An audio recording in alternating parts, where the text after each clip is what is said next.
On today's episode of The Front Row, we are at the Lubbock Public Media Studios in the downtown cultural district here in Lubbock. And our special guest on the program is Catherine Olivier, who is a well-known figure around town in the musical community. And she's going to tell us about a nice concert that's coming up and a little bit about what she does as an educator, musician, and teacher here in our community. Catherine, welcome to The Front Row. Thank you. So, first of all, tell us just a little bit about you and your journey that has brought you to become a music educator here in Lubbock. Sure. Well, I grew up, born and raised in El Paso, Texas. And I have always just been surrounded by music, not professionally necessarily, but my grandmas, my parents, like they all just loved music and they've all had it as part of their life. And so I guess I was the one who just got bit by the bug. And I wanted to start learning how to play violin when I think I was about 4. Gosh. I heard a live performance from Fiddler on the Roof, actually. And it was the most incredible thing that I'd heard ever. And it took me about a year, little me, to convince my mom to let me play. Because, you know, what do 3-4-year-olds know about wanting to play an instrument? But finally she gave in, and I just did it my whole life. It was something that was always comforting and exciting. I had some very interesting experiences in that I didn't go to any sort of, fine arts school or anything. Mm-hmm. I actually went to an engineering magnet, so a little opposite, you know. Yeah. But I think that constant of music in my life was really what brought me to teaching, because it was something that I just so innately enjoyed, mm-hmm. that I wanted to share that.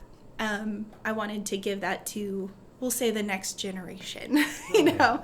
Right. And so the plan was never to actually leave El Paso. I enjoy El Paso a lot, but I found Texas Tech and the School of Music Ed program here. Mm-hmm. Specifically, the strings was what I was looking for. And long story short, made it here. Right. And I have never looked back since. Tech has been incredible for me. Both degrees. I loved it so much I decided to do another one. And then Lubbock itself has been very kind to me too, because the community here, not just the string community, but I mean the arts community here in town, is unmatched. Mm-hmm. And I found opportunities and friends and family and pockets of really cool things that I could do and I really enjoyed. So outside of the classical music side, I also had a chance to do a whole lot of tango. All right. Yeah. Yes. And that has also brought me on a whole journey in itself. I've been able to meet the most incredible people, travel the coolest places, you know. Right. And all of that being said, it has been something that I have been very honored to bring into my teaching, mm-hmm. Because there is more than just a singular experience. I grew up, just loving music.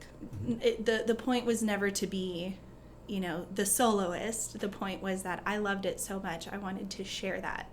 And so that is where I'm at now with that journey. So did you begin with Suzuki?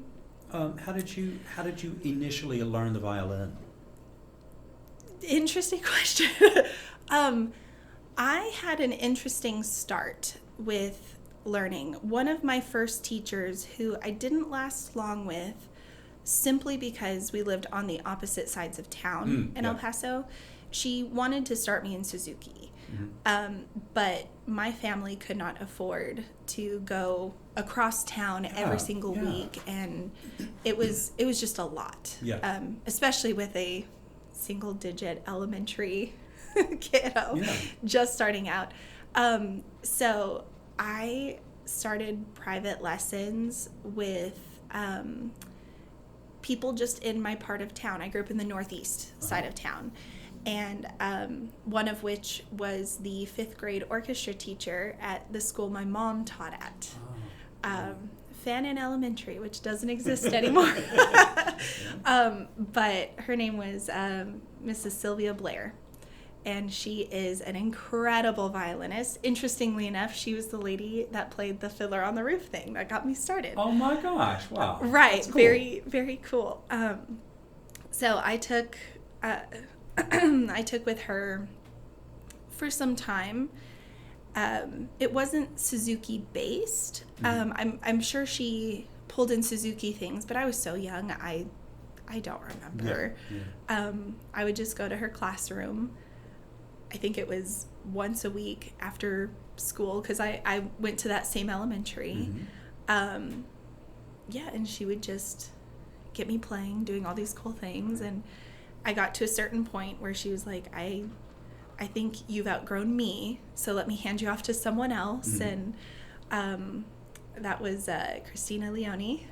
And so I got to learn from her. And then after a while, that middle school time, she was like, I think you've outgrown me, let me pass you on to Guillermo Quesada. And so it was, it wasn't any, I don't know if they actually did one specific pedagogy with me. But I think in some ways that was really interesting, because I had a chance to learn from a whole bunch of different sources. Then you came to Texas Tech, degrees Yes. from Texas Tech, and now you are at Hutch Middle School, right? That's correct. Yeah, and you are the orchestra director, is that right? Yes. Wow. Yeah. That's great. It's a wonderful thing. It's My an daughter went to honor. Hutch. I know what a great school it is. Yeah. Oh, no, it's wonderful. I've had a chance to see and work and do all these different things with different schools, and Hutch is top notch. Absolutely. Well, congratulations on doing all the things that you've done. That's Thank you. That's a wonderful journey, and thank you for sharing that with us. The other thing that you're interested in and doing is a community orchestra. Yes. Right? Yes. So tell us a little bit about that.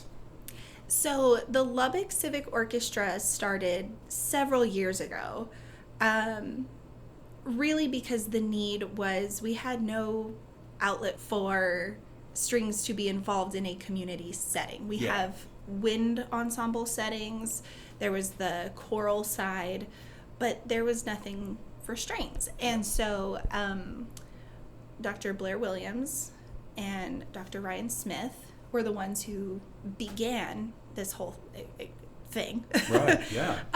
And they started, I think it was a year or two before I joined. I'm not sure what was going on in my life that I didn't join earlier. I want to say I was finishing a degree or something big was happening. But when I joined, I think it's been about 6 years. It was the coolest experience. Yeah. It's just a whole bunch of people, community members, who are incredible players, by the way. Really incredible people.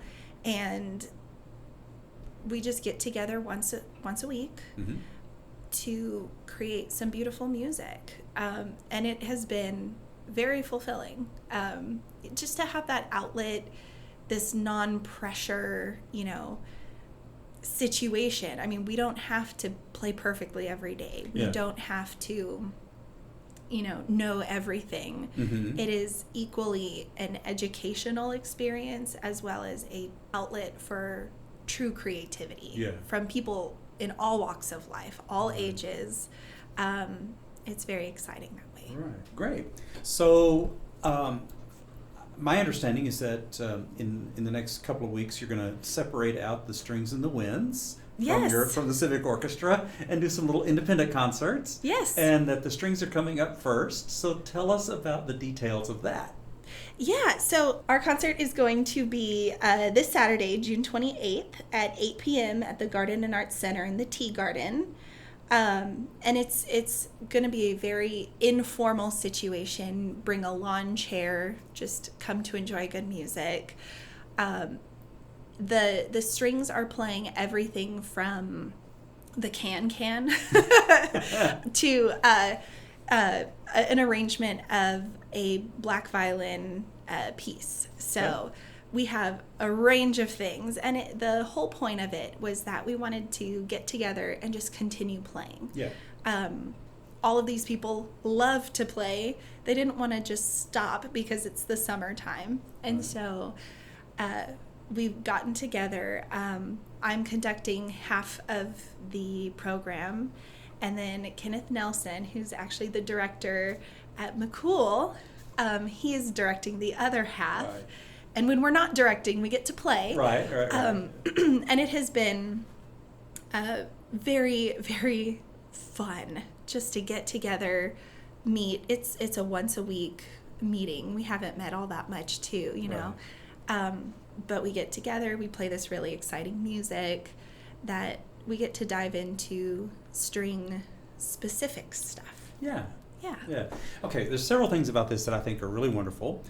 First of all, summer evenings on the South Plains are great, so long as there's not a Beautiful. thunderstorm. But most of the time, it's great. Yes. And the Municipal Garden and Arts Center has a wonderful garden area that people may not even realize because it's behind the building, but I've been there several times and I just love it. And the idea of a little impromptu string concert on that little portico looking out into the garden area is just perfect for a concert. Right? Yeah. I It's agree. great. Yeah. And it's the right time of day. Bring a long chair. What's not to like? Right. Yeah. Right. Exactly. No, I mean, we did this for the first time last year, and it was the most fun. The setting is gorgeous. Like you said, the time of day is gorgeous.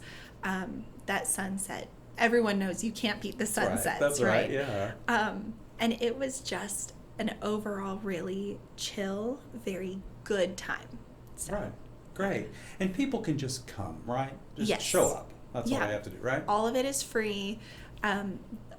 Really, if they don't even have a lawn chair, there's nice, comfy grass. You know? And there is. That's right. Yes, there is. there is. Yes. Yeah. Great. Wonderful. Okay. So tell us once again, time, date, and place.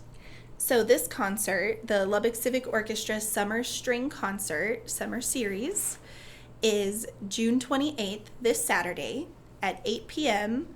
at the Garden and Arts Center in the Tea Garden. Wonderful. Our special guest on the show today is Catherine Olivier, and she's telling us all about the Lubbock Civic Orchestra string players that are giving a concert this Saturday. Thank you so much for being our guest today on the show. Thank you so much for having me.